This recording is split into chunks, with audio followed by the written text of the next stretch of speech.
July 2nd, 2022, 11 p.m. A quiet residential street in Mossley, Greater Manchester. A man pulls into his driveway. He gets out of his van, walks toward his front door. 3 men rush him from the shadows. Within 2 hours, he's dead. 61 separate injuries, stabbed, strangled, burned. But here's what makes this murder different from every other domestic killing you've heard about. The killers didn't find him by accident. Someone gave them everything: his address, his routine, his schedule, even which school he picked his daughter up from. That someone, the mother of his children, she tracked him for days. She used their 7-year-old daughter to confirm where he lived. She handed over intelligence like a military operation. And 3 days before his murder, she took a hammer and beat a complete stranger in broad daylight. A test run. This is the story of Colleen Campbell, mother of 2, ex-wife, and the woman who orchestrated the 2-hour torture and murder of her children's father. But here's the twist that brought her down.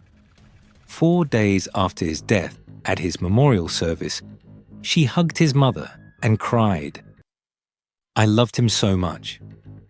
And then, at a séance days later, she revealed details about his murder that only the killers would know. When someone asked how she knew these things, her answer was simple. "His ghost told me." I'm not joking, that's actually what she said.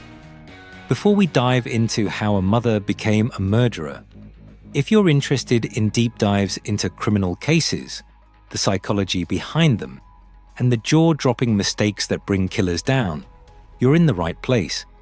Hit that subscribe button and turn on notifications, because this story goes places you won't believe. Now, let's go back to where this all began. Thomas and Colleen Campbell are living a life most people only dream about.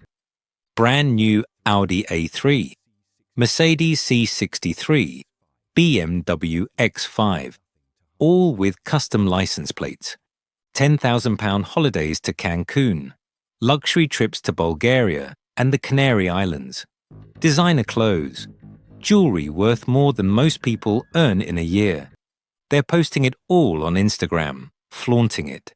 There's just one problem. Thomas has no job. Colleen works 16 hours a week at a clothing store, and they're both claiming government benefits. So where's all this money coming from? Cocaine. For 5 years, they run a drug supply network across Manchester, living like royalty, completely untouchable. Until 2014, Greater Manchester Police launch Operation Harness. They're watching now, building a case. And Thomas feels it, that paranoia when you know someone's on you. He tries to legitimize everything. Suddenly, he's a self-employed fitness instructor. Sure, that's where the Mercedes money came from. March 2015. The raid, cars seized, bank accounts frozen, evidence everywhere. Game over. August 2019. Thomas Campbell gets 2 years in prison for money laundering. Colleen gets 16 months suspended. He goes to prison. She walks free. The empire is over. The Instagram posts stop. The luxury cars are gone. And here's what you need to understand. That resentment, that anger about losing everything, it doesn't just disappear. By 2021, they're both out. Divorced in 2019 while Thomas was inside. They're trying to co-parent, trying to move on. And then Thomas meets someone new. Demi Lee Driver, pretty, young, fresh start. But there's a problem Thomas doesn't know about yet. Demi Lee is the ex-girlfriend of a man named John Bellfield. And John Bellfield doesn't let things go. He's not just jealous, he's obsessed. And he's about to find the perfect partner for revenge. June 25th, 2022. Colleen Campbell is scrolling Instagram when she gets a follow request from someone she's never met. His name is John Bellfield. and he has a proposition. The messages start friendly. "Hey, I think we have something in common." Then pointed. "Your ex Thomas. He's with my ex now." Then darker. "He thinks he's untouchable. Living his best life while we got nothing. Someone should teach him a lesson." And Colleen, she's seething. Every time she sees Thomas's Instagram, him and Demi Lee looking happy, going on dates, living life, it's like swallowing broken glass. She had that life, the cars, the holidays, the status, and now she's got nothing, while he moves on like she never mattered. Before Demi Lee even started dating Thomas, Bellfield was harassing her. When she sent him a naked video trying to rekindle something, he screenshot it and sent it straight to Thomas. A power move, a declaration of war. But screenshots aren't enough anymore. He wants blood, and he needs intel from someone close to Thomas. What school does he pick his daughter up from? Colleen tells him. Doesn't hesitate. What's his current address? She gives it up immediately. What time is he usually home? She knows his schedule better than he does. And then she does something that should make your blood boil. She asks her own 7-year-old daughter to confirm where Thomas lives now. She uses her child as an intelligence source for a murder plot. Think about that. Your own mother asking innocent questions about Dad and using those answers to help kill him.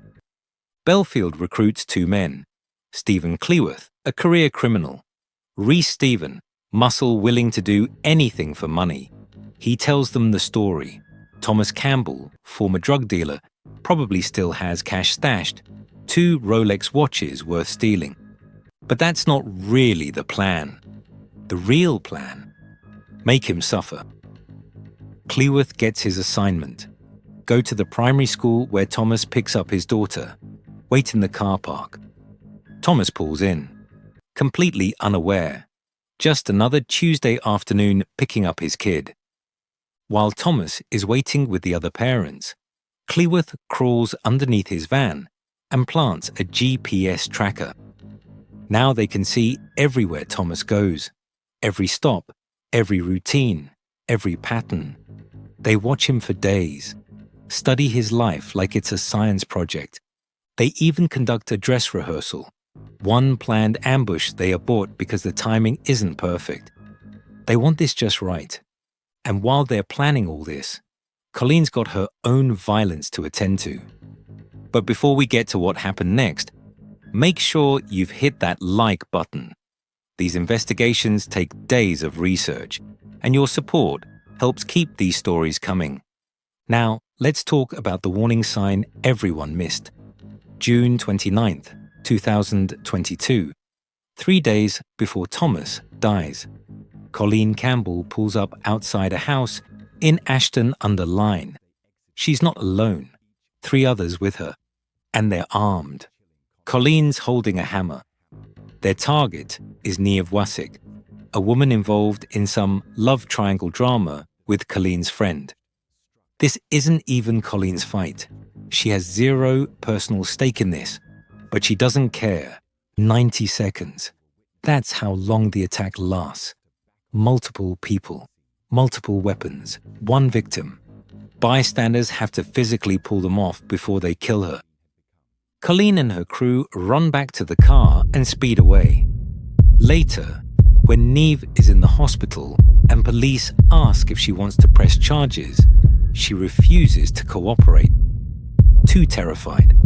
And here's why this matters. This wasn't random violence. This was a test run. Colleen needed to know she could do it. Could actually hurt someone. Watch them bleed, feel the impact of a weapon in her hands, and 72 hours later, she'd get a real chance. Thomas Campbell has absolutely no idea what's coming for him. July 2nd, 2022, 11 p.m. Thomas Campbell pulls into his driveway at Riverside, Mossley, Tameside. Normal Saturday night. Maybe he's tired from a long day. Maybe he's thinking about seeing his kids tomorrow morning. He gets out of his van, walks toward his front door. 3 men rush him from the shadows. Thomas tries to fight back.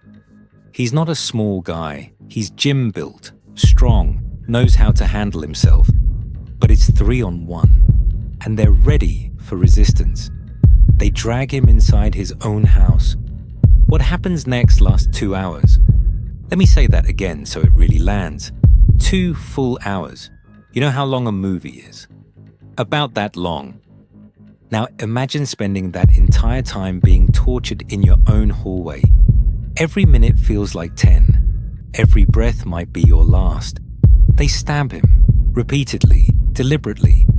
They beat him with their fists, over and over until their knuckles are bloody. They strangle him until he's gasping, then let him breathe just enough to keep him conscious. Because they're not trying to kill him quickly. They're enjoying this.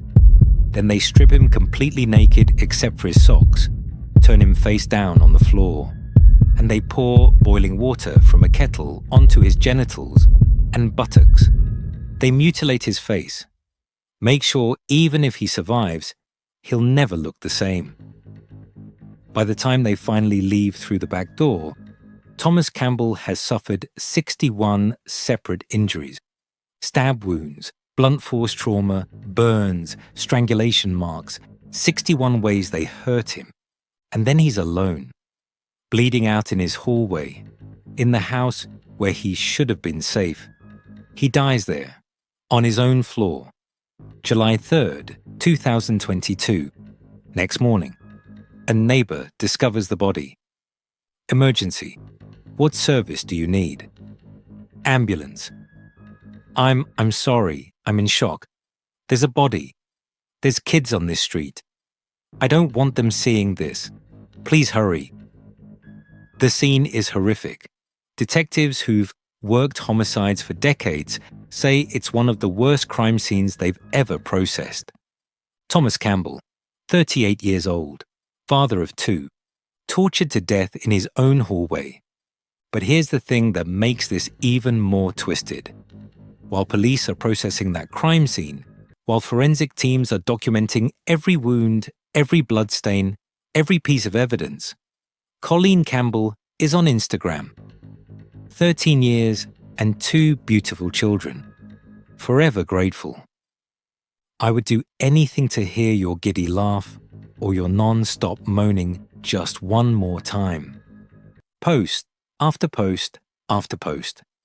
Each one more heartfelt than the last. Photos of them together. Throwback memories. Love of my life. Can't believe you're gone. She organizes his memorial service, picks the flowers, writes the program, invites family and friends. She's playing the grieving ex-wife perfectly. July 7th, the memorial. Colleen arrives in black, tears already streaming down her face. She walks straight up to Thomas's mother, Lynn Campbell, and pulls her into a tight hug. I loved him so much.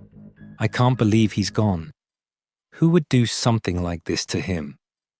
Imagine being Lynn in that moment. You just buried your son. You're destroyed, heartbroken beyond words. And the woman hugging you, crying on your shoulder, she's the one who arranged his murder.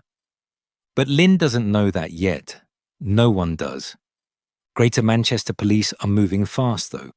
Operation Challenger, the investigation into Thomas Campbell's murder. This thing is massive. Hundreds of hours of security camera footage, nearly 3,000 pieces of evidence, over 200 witnesses. It's like the world's most horrific puzzle, and every piece matters. 2 weeks after the murder, Stephen Cleworth is arrested, charged with conspiracy to commit murder. Days later, Reece Stephen is arrested. February 2023. Both men go on trial. Reece Stephen, guilty of murder, life in prison, minimum 37 years. Stephen Cleworth, guilty of manslaughter, life in prison, minimum 12 years. But someone's missing from all this.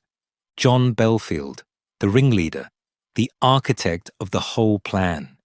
July 4th, 2022. Just 2 days after the murder, Bellfield runs. Manchester to North Wales, ferry to Ireland, Amsterdam, France, Spain, Brazil. Finally ends up in Suriname, South America, joining a cousin who's already hiding from UK authorities. For months, he thinks he's safe, thinks he got away with it. March 2023. Surinamese police arrest him on drug charges. March 9th, 2024. He's finally extradited back to Manchester, arrested at the airport the second he lands, charged with murder, remanded in custody, no bail. But we still haven't answered the big question. What about Colleen? She's still out there, still playing the grieving widow, still posting tributes, still fooling everyone, until she makes one absolutely bizarre mistake. What I'm about to tell you sounds like something from a horror movie, but it's real. It's documented in court transcripts. A few days after Thomas's murder, while his family is still planning the funeral, Colleen Campbell goes to a séance. I'm serious. She sits down with a spiritual medium and other believers. Candles lit, holding hands, the whole mystical experience. And she starts talking about Thomas. But not like a grieving ex-wife who misses him, like someone who watched him die.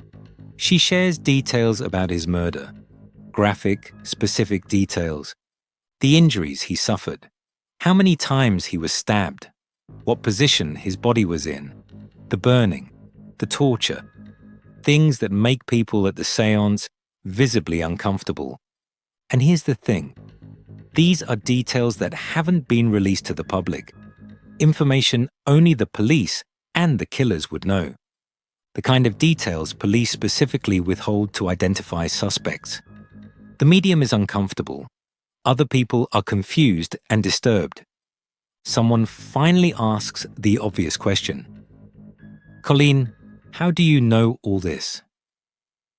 And Colleen, without missing a beat, has her answer ready. Thomas visited me.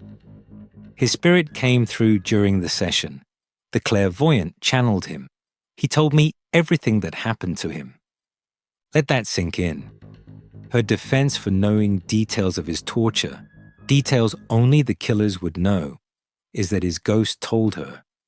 Someone at that séance immediately tells Lynn Campbell, Thomas's mother, the woman who just hugged Colleen at the memorial.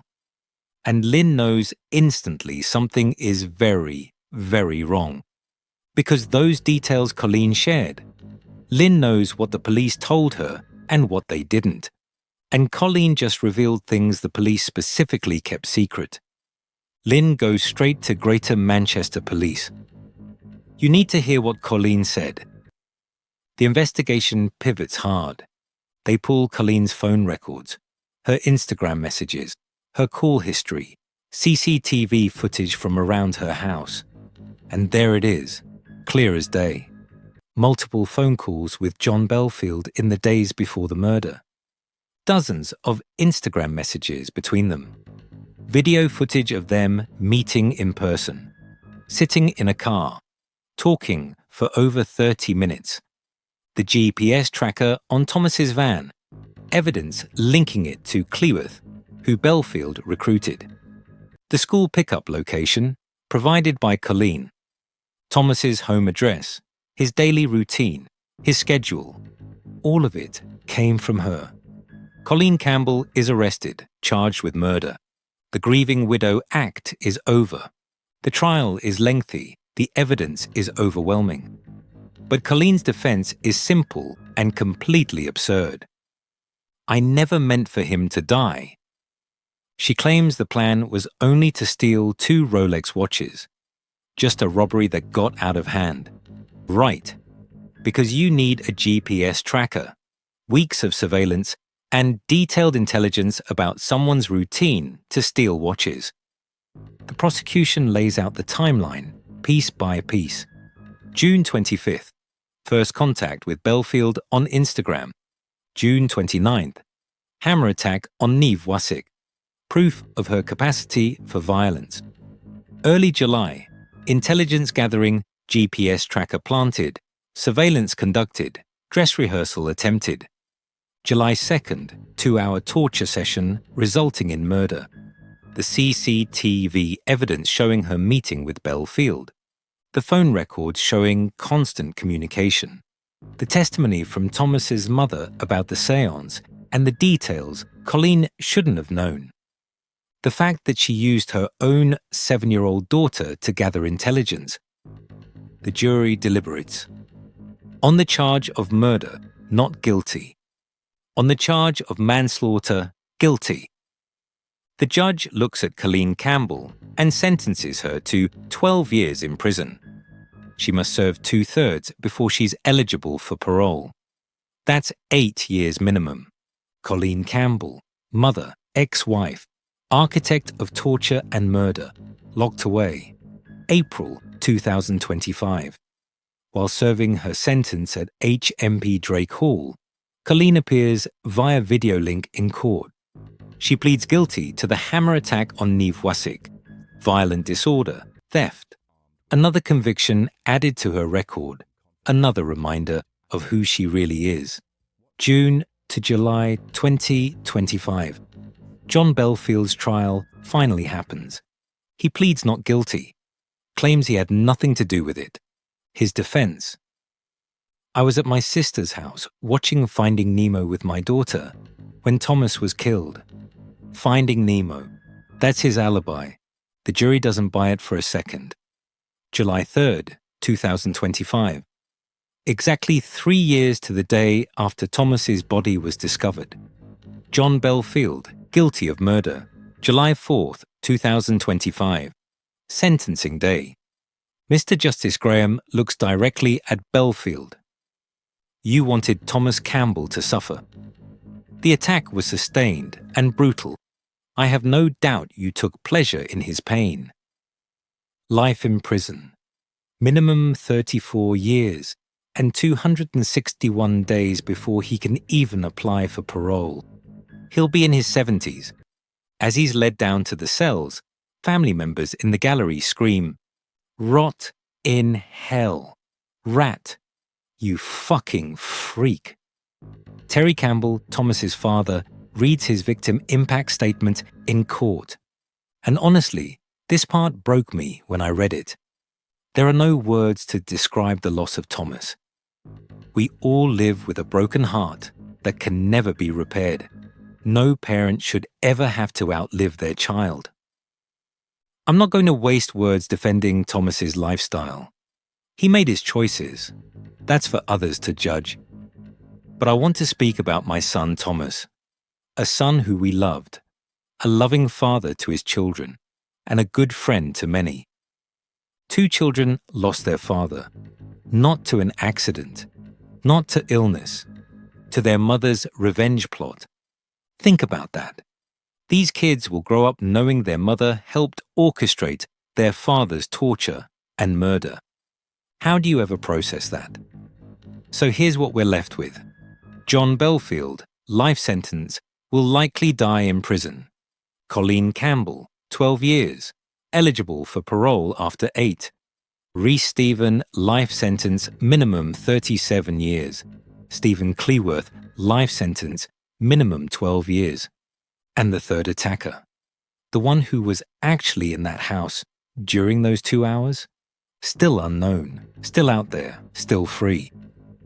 Look, I'm not going to stand here and tell you Thomas Campbell was innocent.